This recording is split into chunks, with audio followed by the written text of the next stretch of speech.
There are a lot of lies that revolve around money, and we come across them more often than we think. But because we are always on a hunt for money, we choose not to acknowledge them. Let's debunk some of those.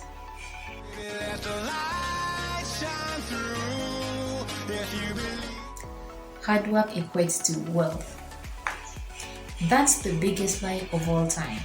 Like, if that was the case, the people who do hard labor would be the richest. I mean, think about the people downtown. Abasituzi Migugu, in Chicago. Those guys work hard. Like, I don't even know how many tons they carry around, but they get paid peanuts.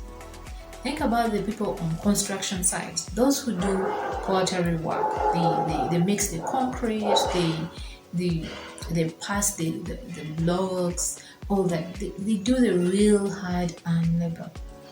And how much do they receive in exchange for that hard labor? Peanuts. So that is the biggest lie around money. Hard work doesn't equate to wealth. However, don't get me wrong, hard work is part and parcel of the journey to success, whether it's going after your dream or basically hunting for money. Hard work is part and parcel of the journey. However, hard work alone doesn't get you there. You need to also work smart. That's why that is the biggest lie of all time. Saving can make you rich. Nope. Saving alone can never make you rich. However much you're dedicated, however much I don't even know which word to use, but saving alone can never make you rich because of one simple reason: inflation. Like, inflation is an enemy to all. Inflation can never let you save your money in peace. Like, basically, inflation at least is a fake, and it's everywhere. It's everywhere. It's not only in Uganda but everywhere across the world. Inflation happens. So saving alone can really never get you there. That's why when you save, you're supposed to learn to do what? To invest. One of my previous videos that explains in detail how inflation affects our savings. So if you haven't watched it, I'll link it up here. I'll also leave it in the description box below for your referral so you can watch it and understand why saving alone can never make you rich. However, it's a good habit. That is how we start. That is how we get started. Your background determines your wealth. Like, no, that is not true. And I get people who come from wealthy backgrounds, who come from better backgrounds, have better chances because of the exposure they have, because of the connections they have. And such people usually have startup capital. They don't get to niche from scratch.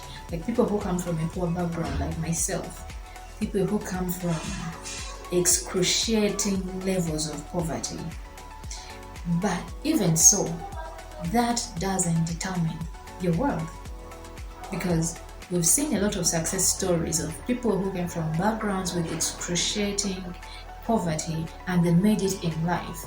The thing is, for them, the process is harder and it's tougher and it requires a lot of resilience.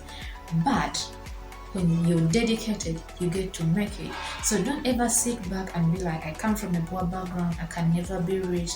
That is all in the mindset. If that is if that is what you tell yourself, and if that is what you believe, well, that is what will happen.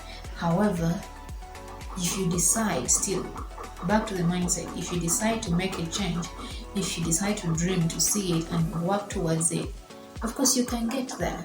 And of course we've also seen people who come from wealthy backgrounds and all the wealth just diminishes.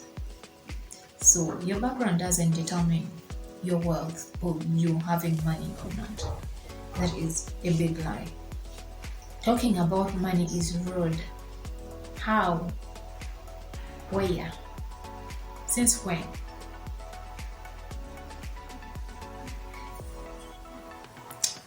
You see, one thing we don't want to acknowledge, or one thing we don't want to believe, is that first of all, money makes you a better wife or a better husband. Money makes you a better daughter or son, a better uncle or auntie, a better brother or sister. So why is talking about money rude? How? It doesn't make sense. Talk about money. If you go into those deals like discuss money, don't hold back, don't what do they call, what's the right one? You know that act of, it's as if you're talking, as if you're not, as if you have a point, as if you don't. No, be bold about it. Everything revolves around making money. So talk about money. If you're working hard, you're dedicated, you're putting in more extra hours, go out there and ask for that raise. Talk to your human resource, ask for that raise because you deserve it. You own it. And times are changing. The higher the inflation, of course, you need to find other ways of getting that extra money. So be bold about it. Ask for that money. It's not rude. And even in relationships, those who haven't got married, don't be afraid to talk about money when you go on those dates. No. Talk about money, and if you talk about money and he calls you names, he starts calling you a gold digger, run. Like I said earlier, money makes you a better wife, it makes you a better husband. Basically, money makes life better. Something we don't want to admit. I mean, money doesn't buy happiness, but it sure buys some things that can make you happy. So let's not beat around. Let's talk about money freely. When someone tells you you are rude because you're talking about money, tell them to talk to their hand.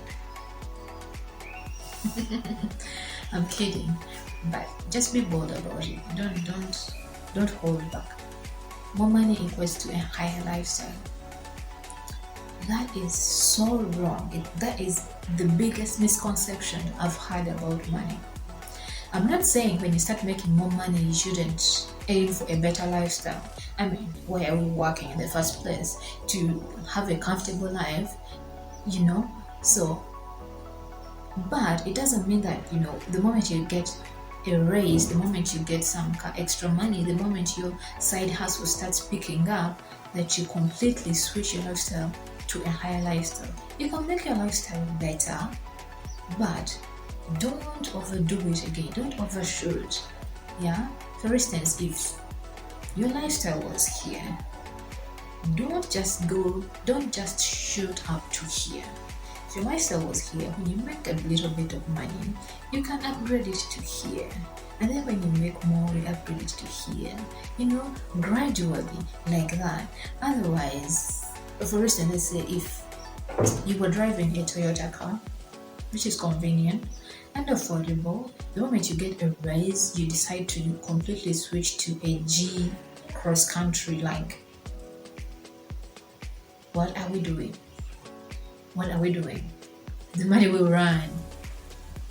All the extra money you've made will end up going into expenses again, because that car is more expensive to maintain. Fuel consumption is higher and all that, You can upgrade from the Toyota car you were driving to a better version or something like that. Because that is not so extreme like the other one, Let's say you are renting in Tinder, and with that extra pay, with that extra money came in, you decide you're like, I need to upgrade my lifestyle. I think I need to stay in Kololo. Like, dude, you're biting more than you can chew. So that's another big lie about money. Earning more money doesn't mean that you should completely change your lifestyle. You can improve it, make it better, but don't completely change it, because you end up in a vicious cycle of poverty. So thank you for watching. If you like the content in this video, give it a thumbs up. And if you haven't subscribed, please consider subscribing and click the notification bell so you're the first to know when I upload a new video. Until next time.